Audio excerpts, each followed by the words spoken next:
किसी एक रिलीजन के पीछे लगने की बजाय देश के अंदर इस तरह का अगर कोई कानून बनाना था तो एक कॉमन कानून ऐसा बनाना था जो स्वेच्छा से कोई भी लागू करे। अब आपको चिंता हो गई वक्फ बोर्ड की, वक्फ प्रॉपर्टी की, वक्फ बोर्ड के मेंबरों की, आपको चिंता मंदिरों की नहीं है? मंदिर रजिस्टर्ड है क्या देश के सारे? फुटपाथ पे मंदिर बने हुए देश के अंदर। आप एक के ऊपर ब्लेम नहीं कर सकते। इस देश को, ये संविधान के हिसाब से चलने वाला देश है, ये मानवता का देश है। ठीक है, यहाँ के लोगों को फ्रीडम है रिलीजन मानने की, मगर सभी रिलीजन को हिसाब भी देना होगा देश की जनता को, 142 करोड़ लोगों को, कि हम जो कुछ कर रहे हैं मानवता के लिए कर रहे हैं, सबकी भलाई के लिए कर रहे हैं। हम आप लोगों के बीच में दरार पैदा करने का कोई काम नहीं कर रहे। ये फ्यूचर में ऐसा कानून बनाने की जरूरत पड़ेगी देश को। याचिकाओं पर आज सुनवाई करते हुए सुप्रीम कोर्ट ने कहीं ना कहीं उन तमाम लोगों को राहत की सांस दी है जो लगातार इस मामले को लेकर सुप्रीम कोर्ट से गुहार लगा रहे थे। इसे कैसे देखते हैं? नहीं, ये तो प्राइमा फेसी लग रहा था कि जो ये कानून बनाया है इसमें जो ट्रांसपेरेंसी होती है, जो कानून को बनाना चाहिए सही सोच समझ के, सबकी भागीदारी के साथ। कानून बनाने का ये मतलब नहीं है कि पार्लियामेंट में किसी पार्टी की मेजोरिटी है, जो मर्जी कानून बना लो और जल्दबाजी में कानून बना लो, आधी रात को कानून बना लो। ये दिस इज नॉनसेंस। ये मिसयूज है पार्लियामेंट का। जैसे abuse of law, abuse of process होता है, this is abuse of parliament. Parliament का कोई अब्यूज नहीं कर सकता, उसका मिसयूज नहीं कर सकता। पार्लियामेंट का सिर्फ सदुपयोग किया जा सकता है पूरे देश के हित में, और वो देश का हित चाहे मुस्लिम का हो, चाहे हिंदू का हो, चाहे ईसाई का हो, चाहे सिख का हो। इनके बारे में भी कानून बनाने के वक्त पूरे 142 करोड़ लोगों को ध्यान में रखना जरूरी है, क्योंकि हर कानून, हर फैसला, हर पॉलिसी के बाद फ्रेटर्निटी बढ़नी चाहिए देश के अंदर, भाईचारा बढ़ना चाहिए। किसी के अंदर भी किसी को ये ना लगे कि मेरे साथ नाइंसाफी हुई है। कोर्टों में अब देखिए, ये जो ही पास किया कानून, उससे पहले ही उतावले थे लोग कोर्ट में आने के लिए। तुरंत कितने लोग कोर्ट में आए हैं? इसका मतलब क्या है? इसका मतलब पार्लियामेंट ने बदमाशी की है, सिंपल। और पार्लियामेंट कुछ भी करे, सरकार कुछ भी करे, पॉलिसी कुछ भी बने, आफ्टर ऑल देश की हाई कोर्ट और सुप्रीम कोर्ट, जिनको कॉन्स्टिट्यूशनल कोर्ट कहा जाता है, इनकी जिम्मेदारी है पूरी तरह देखने की कि ये जो काम कर रहे हैं ये संविधान के मूल भावनाओं के हिसाब से काम कर रहे हैं कि नहीं कर रहे हैं, ये न्याय के हिसाब से काम कर रहे हैं कि नहीं कर रहे हैं। इस कानून के साथ अगर मान लो वक्फ प्रॉपर्टी पे कोई काम करना था, वक्फ पे कोई काम करना था, पहले तो अगर या तो जैसे स्पेशल मैरिज एक्ट बना था एक देश के अंदर, स्पेशल मैरिज एक्ट में जो खुद को शामिल करना चाहे करे, छूट है पूरे देश के लोगों की। कोई भी आदमी चाहे वो किसी भी रिलीजन का हो, स्पेशल मैरिज एक्ट के तहत लड़का लड़की जो शादी के काबिल है वो शादी कर सकते हैं, कोई बैन नहीं।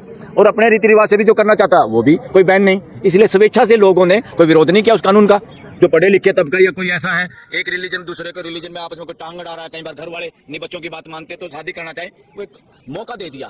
इसी तरह से सबसे पहले किसी एक रिलीजन के पीछे लगने की बजाय देश के अंदर इस तरह का अगर कोई कानून बनाना था तो एक कॉमन कानून ऐसा बनाना था जो स्वेच्छा से कोई भी लागू करे। अब आपको चिंता हो गई वक्फ बोर्ड की, वक्फ प्रॉपर्टी की, वक्फ बोर्ड के मेंबरों की, आपको चिंता मंदिरों की नहीं है? मंदिर रजिस्टर्ड है क्या देश के सारे? फुटपाथ पे मंदिर बने हुए देश के अंदर। आप एक के ऊपर ब्लेम नहीं कर सकते। इस देश को, ये संविधान के हिसाब से चलने वाला देश है, ये मानवता का देश है। ठीक है, यहाँ के लोगों को फ्रीडम है रिलीजन मानने की, मगर सभी रिलीजन को हिसाब भी देना होगा देश की जनता को, 142 करोड़ लोगों को, कि हम जो कुछ कर रहे हैं मानवता के लिए कर रहे हैं, सबकी भलाई के लिए कर रहे हैं। हम आप लोगों के बीच में दरार पैदा करने का कोई काम नहीं कर रहे। ये फ्यूचर में ऐसा कानून बनाने की जरूरत पड़ेगी देश को। सर, कल फिर इस पर सुनवाई होने वाली है। क्या आपको लगता है कि केंद्र जो मुद्दे आज सुप्रीम कोर्ट ने उठाए हैं, जिस आधार पर उन्होंने कहा है कि ये कानूनी और संवैधानिक तौर पर नहीं टिकता है, तो उस पर क्या केंद्र सरकार अपने लिए जिरह रख पेश कर पाएगी सुप्रीम कोर्ट में? देखो, प्राइमा फेसी तो जो ये एक्ट बना है, इसमें जो ऑब्जेक्शन किए हैं, जो लोगों ने पिटीशन फाइल किए हैं, उससे तो मुझे नहीं लगता इतना समय लगना चाहिए किसी कॉन्स्टिट्यूशनल कोर्ट को। आज इंटरिम ऑर्डर दे देना चाहिए था। तो सर, क्या मैं एज एन एडवोकेट ही बात कर रहा हूँ। मैं ही सोचता हूँ अगर बाई चांस मैं जज होता तो इतने दिन से ये मामला चल रहा है, हम सब लोग अखबारों में पढ़ रहे हैं, और जो पिटीशन आते हैं इतने दिन के तजुर्बे में इमीडिएट पता चल जाता है कि कहाँ का गड़बड़ है, कौन कौन से ऐसे पॉइंट है। मगर फिर भी चलो कोई बात नहीं, सुप्रीम कोर्ट ने कहा कल सुनेंगे दोबारा 2 बजे, तो इंटरिम ऑर्डर को देना चाहें वो स्टे के और ज्यादा बड़े लेवल पे, इन प्रॉपर्टियों पे अभी से कोई ऐसा काम ना करे, जल्दबाजी में जो काम नहीं करे, जल्दबाजी में कानून पास करना, जल्दबाजी में भाग के शादी करना, उसी तरह से ये काम, जल्दबाजी सारी नुकसानदायी है। सुप्रीम कोर्ट ने मेजर क्या बातें कही आज? क्या बात थी? सुप्रीम कोर्ट ने मेजर एक तो 2-3 तो बातें कही हैं कि भाई इन बातों को अभी ना किया जाए। कोई भी इसके प्रॉपर्टी, तो कोर्ट ने जो भी चीजें घोषित की हुई पहले से, वक्फ प्रॉपर्टी अगर कोर्ट ने घोषित की हुई है किसी की, उस पर कोई तुम अपना ये चाकू मत चलाओ, अपनी तलवार मत चलाना इस कानून की। और दूसरा, जो जांच कर रहे हैं कलेक्टर, सरकारी कर्मचारी, सरकारी ऑफिसर, अधिकारी, वो जांच कर रहा है, जब तक वो जांच का कुछ नहीं कहे, उसकी जांच में वो कोई चेंज ना करे, अभी तक कुछ इन बातों पे चेंज ना करे, अभी वो बातें वहीं पर रहेंगी। वो अपनी जांच बेशक जारी रखे, अभी फैसला नहीं ले इस बात पे। और ये सबसे बड़ा धोखा इस देश में कि कलेक्टर या डीसी किसी काम को करते हैं। कलेक्टर और डीसी प्यादा था अंग्रेजी हुकूमत का, गवर्नर जनरल के प्यादे, जैसे मदारी का बंदर होता ना, उनके जरिए इस देश में हुकूमत करते थे। वो ब्रिटिश राज था, वो एक तरह से शासन था देश में। अब ये डेमोक्रेटिक कंट्री है। डेमोक्रेटिक कंट्री में कोई राजा नहीं होता, कोई रूल नहीं होता, सिस्टम होता है, व्यवस्था होती है, मानवीय व्यवस्था, और उसके सेंटर में लोग होते हैं। वहाँ कोई Raja Rani, governor general, CM PM नहीं होता, पार्लियामेंट भी नहीं होती।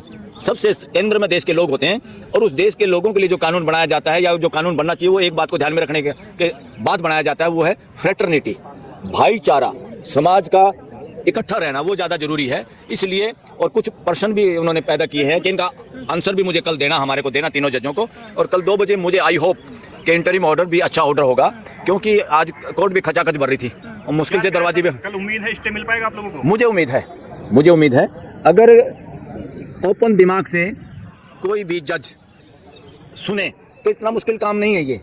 दोनों पार्टियां सामने होती है, और मुझे पता है अगर मैं जज की कुर्सी बैठा हूं, कोई और बैठा है, वहां तो 3 आदमी बैठे हैं, उनको सिर्फ पता रहता है दोनों पक्षों की सुन के कि क्या सही है क्या गलत है। ये इतना मुश्किल काम नहीं है जितना मुश्किल काम दिखाई देता है। कई बार वो मुश्किल होता नहीं, वो मुश्किल बढ़ाया जाता है, ये कहना पड़ेगा हमारे को। न्याय करना इतना मुश्किल काम नहीं है, सबसे आसान है न्याय करना। बेईमाना करना मुश्किल काम है, बेईमानी के लिए बहाने बनाने पड़ते हैं, उसमें जो लॉजिक और रीजनिंग आप देंगे वो उसमें गड़बड़ होती है, वो लोगों को हजम नहीं होती। जब न्याय करते हैं तो दोनों पक्ष खुश होते हैं। घर में भी जब हम न्याय करते हैं ना, सारा परिवार ही खुश हो जाता है, सारे मिल जाते हैं। मुक्त कराने के लिए कानून लाया गया है जो कब्जा हुआ है वक्फ बोर्ड के नाम पर। देखिए, वक्फ बोर्ड पे कब्जा, वक्फ की कौन सी जमीन है, बाई यूजर है, 5 साल तक मुसलमान होना जरूरी है, ये नॉनसेंस बातें हैं। अरे इस देश का कोई भी आदमी, मैं हिंदू हूँ, मैं देना चाहता हूँ, बताओ। अगर आज मेरी मर्जी है, मुझे लगता है इन मेरे भाई मुसलमानों के पास ये चाहते हैं कोई मस्जिद, और इनके पास जमीन नहीं है और मेरे पास जमीन है, मैं आधा एकड़ या 200 गज 400 गज देना चाहता हूँ, तो कौन है मुझे रोकने वाला? ये नॉनसेंस है, ये बदमाशी है, गुंडागर्दी, ये नहीं चलेगी, ये देश में चलेगी नहीं। चलाने की कोशिश है, वो वापस हो जाएगी। केंद्र सरकार की ओर से, नेताओं की ओर से अब तक जो दलीलें दी जा रही थी कि इतने फायदे हैं, ये है वो है, क्या सुप्रीम कोर्ट में भी वही फायदे गिनवाए जाएंगे? और क्या, अरे फायदे भी गिनवाए जाएंगे। और ज्यादातर सरकार की तरफ से बहुत बार कोर्ट के अंदर वकीलों की एक ही ड्यूटी है, कोर्ट की मदद करना, ताकि कोर्ट एविडेंस के आधार पर और कानून के हिसाब से फैसला कर पाए। जो कोर्ट में गुमराह करने की कोशिश करते हैं, असंवैधानिक काम है, वो बदमाशी है, कोई भी वकील करे उसको, और उसकी इजाजत नहीं होनी चाहिए। मगर फिर भी वो तो अपनी तरफ से रखेंगे, उनको पूरी छूट रखनी चाहिए। सर, गृह मंत्री सदन में खड़े हुए कह रहे थे पार्लियामेंट कानून बनाया, पूरे देश को मानना होगा ये कानून। नहीं, किसी के बाप की पार्लियामेंट है क्या? गृह मंत्री के बाप की पार्लियामेंट है क्या? या जो पार्लियामेंटेरियन बैठे हैं उनके बाप की पार्लियामेंट है क्या? ये इस देश की पार्लियामेंट है। पीपल आर सुप्रीम, देश के लोग सुप्रीम है। वहाँ संख्या में एक आदमी ज्यादा हो गया, एमएलए एमपी बन गया, एक आदमी ज्यादा हो गया, प्राइम मिनिस्टर बन गया, सीएम बन गया, या एक एमपी ज्यादा हो गया, कानून पास कर लिया, उसका ये मतलब नहीं आप देश को रौंद के चलोगे। डेमोक्रेसी नहीं चलता, ये वहाँ चलता है राजशाही में, तानाशाही में। इस देश में ना राजशाही ना तानाशाही, जिसको हम दफन कर चुके हैं। 1950 में इस देश में संविधान लागू हुआ, संविधान लागू होने के बाद यहाँ मानवीयता का वो है, मानवता का देश है ये। सभी रिलीजन को अब ये भी सोचना होगा, और देश की युवा पीढ़ी जो जिस रिलीजन से है, कोई दिक्कत नहीं है, सारे रिलीजन हमारे हैं, उनकी अच्छी बातें हम सबको स्वीकार करनी होगी, और मिलजुल के हम सबका ऑडिट करना होगा। रिलीजियस ठेकेदारों का भी, जो इस देश को जैसे पॉलिटिशियन बांटते हैं, बहुत सारे रिलीजियस ठेकेदार भी देश को बांटना चाहते हैं अपनी गद्दियां महफूज करने के लिए। परिवार दर परिवार, मैं मर गया मेरा बेटा, उसके बाद मेरा बेटा, मैं एमएलए हूं तो मैं मर जाऊं जो मेरा बेटा। इसी तरह से रिलीजियस ठिकानों पे भी इस देश के पूरा समाज जहाँ खिलाफ होता वो हर उसमें है। ये जो हिंदुओं में भी मंदिर है ना, वहाँ भी पीढ़ी दर पीढ़ी एक मर जाए, उसके बच्चे उसके बच्चे मर जाए, किसी भी मंदिर में उन्हीं के वो पुजारी होते हैं। ये सारा का सारा गलत है, ये अनडेमोक्रेटिक है, अमानवीय है। इसको हर रिलीजन में बदलने की जरूरत है। मेरे को लगता है देश की युवा पीढ़ी, वो किसी भी रिलीजन की हो, वो सारे के सारे साइंटिफिक टेम्पर वाले हैं। वो सही बातों को मानने में 1 मिनट नहीं लगाते, और गलत बात में विरोध करना या एक दूसरे के साथ देने में भी मिनट लगाते। देश के युवा, इवन हिंदू, वो भी उन सब गलत बातों के विरोध में है जो वक्फ कानून के अंदर जानबूझ के थोपने की कोशिश है। इसलिए मेजोरिटी रियल हिंदू सब अन्याय के खिलाफ है। सर, मामला अभी भी 50-50 है, केंद्र के पास पूरा समय है, वो अपनी दलीलें पेश कर सकते हैं। मैं तो ये कह रहा हूँ, केंद्र इस देश का समय बर्बाद करने के लिए है क्या? पार्लियामेंट इस देश का समय बर्बाद करने के लिए है। ये पार्लियामेंट के भी इन एमपीओ की तनख्वाह से पैसे काटने चाहिए।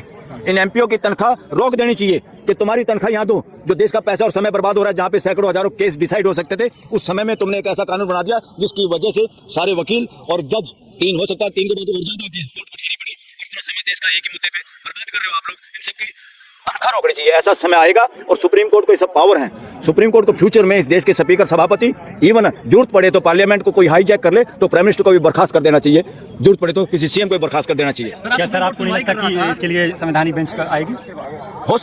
हो सकता है, मगर मुझे नहीं लगता इसमें इतना कोई आने की जरूरत है। इसमें कई जो आर्टिकल है उसका सिंपल तरीके से एक आम आदमी, साधारण व्यक्ति इस देश का समझ सकता है, वो वायलेशन है, वो नहीं होना चाहिए।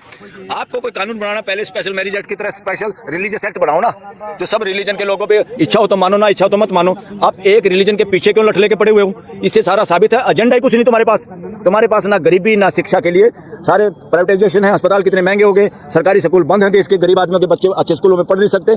तो what is going on nonsense. वक्त की संपत्ति का अच्छे से इस्तेमाल नहीं हुआ ना, मोदी जी ने कहा था वो अगर अच्छे से इस्तेमाल हुआ होता तो पंचर नहीं बना रहे होते मुस्लिम समाज के युवा। अच्छा, वो पंचर बना रहे हैं मुस्लिम समाज के युवा। पंचर लगाना बुरी बात है, वो काम कर रहे हैं। तुम्हारी तरह झंडे उठा के बेरोजगार युवाओं को तुम बेवकूफ तो नहीं बना रहे। तुम झंडे फहरवा के, नारे लगवा के खुद एमएलए एमपी बन रहे हो और देश के युवाओं को मिसगाइड कर रहे हो। 10-10 साल तक नारे लगा के, झंडे लगा के जो युवाओं की जिंदगी बर्बाद हो रही है। ये नौकरी वोकरी नहीं, बेरोजगारी और उनका मेंटल शोषण है। इसको कहेंगे मेंटल शोषण समाज के युवाओं का। कह रहे हैं कि सुप्रीम कोर्ट को दखल नहीं देना चाहिए सरकार के काम में। कौन कह रहा? विधायिका के काम में बीजेपी के सुप्रीम मंत्री कोर्ट किरण रिजिजू। को, न्यायपालिका को विधायिका के काम में दखल नहीं किसने देना कहा? चाहिए। किरण रिजिजू। उन्होंने कहा, उन्हें यकीन था कि रद्द नहीं करेंगे। इस मामले पे मैं कहूंगा, अगर किरण रिजिजू ने कहा तो वो बेवकूफ है। वो लॉ मिनिस्टर है, उसके बावजूद उसका कल इसका मतलब हाई कोर्ट और सुप्रीम कोर्ट को हर काम में इंटरफेयर करने के लिए तो बनाई हमने कि बदमाशी पार्लियामेंट करे, बदमाशी सरकार करे, बदमाशी कोई सीएम पीएम करे, बदमाशी कोई ब्यूरोक्रेसी करे, बदमाशी पुलिस करे। उनकी नकेल भालू की तरह नकेल कसने के लिए तो हमारी सुप्रीम कोर्ट और हाई कोर्ट है। और क्या फिर हम भी अगर न्यायपालिका के कामों में दखल देने लगे, विधायिका अगर दखल देने लगी तो ठीक नहीं होगा ना। वो कैसे दे सकते हैं? सुप्रीम कोर्ट के फैसले अगर उनको अच्छे ना लगे हो, पार्लियामेंट में दोबारा कानून बना लो। मगर वो सुप्रीम कोर्ट की नकेल नहीं कर सकते। सुप्रीम कोर्ट उनकी नकेल कर सकते, इसीलिए तो सुप्रीम कोर्ट है, न्यायालय बड़ा है इसलिए है। ऐसे अपने आप को राजा या तानाशाह या अपने आप को जन नेता मानने वाले जो लोग हैं, इस तरह की भाषा बोलते हैं ना, इनको एबीसी नहीं पता संविधान की। ये सारे के सारे शासन मानसिकता के लोग हैं। ये डेमोक्रेसी पे कब्जा किए हुए हैं। ये शासन मानसिकता के, मानसिकता इनकी राजशाही की है। डेमोक्रेसी में इस तरह की भाषा कोई किरण रिजिजू जी बोल नहीं सकता, कोई भी। तो क्या लगता है विपक्ष को बड़ी जीत मिली है जो कानून आया था? इसमें विपक्ष की जीत मत करो। ये मुस्लिम संगठन है। नो, नहीं, ये न्याय की जीत है। न्याय की, इसमें क्या विपक्ष और क्या वो, क्या पक्ष विपक्ष कुछ नहीं है। इस देश के लोगों की और न्याय की जीत है। और न्याय पूरे देश की जीत होती है। न्याय पूरे देश की जीत होती है। एक आदमी को न्याय मिलता है, पूरे देश को न्याय मिलता है। एक आदमी को न्याय मिलता है, पूरे देश के साथ अन्याय होता है। एक रिलीजन के साथ न्याय होता है तो सब रिलीजन के साथ न्याय होता है। एक के साथ अगर अन्याय हो रहा है मुस्लिम समाज के साथ, कोई अपने आप को ये ठेकेदार समझे कि मैं हिंदू और मुसलमानों का इलाज मैंने कर दिया, ऐसे ही तो बेहुदा लोगों को शिक्षित करना है, इनसे तो देश को बचाना। असली आतंकवादी मानसिकता तो यही है। सर, आप इसे न्याय कह रहे हैं, लेकिन इसे न्याय कहना अभी ज्यादा जल्दबाजी नहीं होगी इस मामले पर? आप कह रहे हैं कि न्याय मिल गया है विपक्ष को। अरे न्याय इसलिए मिला, न्याय का मतलब क्या है? संविधान की जो मूल भावना है, आप कैसे कर सकते हो? आप अगर इतने अपने आप को बना रहे हो, हिंदू राष्ट्र के ठेकेदार बनते हो और मेजोरिटी के ठेकेदार हो, मेजोरिटी में जो मर्जी कानून बना सकते हैं, तो डेमोक्रेसी मेजोरिटी का नाम नहीं होता। डेमोक्रेसी सबकी सुनने का नाम होता है। घर में डेमोक्रेसी क्या होती है? हम सबसे छोटे बच्चे से पूछ के बोलो सब्जी क्या खानी है, हम कोई वोटिंग करते हैं क्या? रोज लठ बसता क्या हमारे घर में? तो डेमोक्रेसी सबकी सुनने की और सच्ची बात को मानने की, चाहे वो छोटा बच्चा कहे, उसका नाम है डेमोक्रेसी। मेजोरिटी के नाम पे कानून बनाना, मेजोरिटी की दुहाई देना गुंडागर्दी बदमाशी है। जैसे मेरे पास 5 लठ है, तुम्हारे पास 3 लठ है, इसलिए मैं ताकतशाली। This is nonsense on the part of all such type of leaders and parliamentarians who speak this language. Thank you.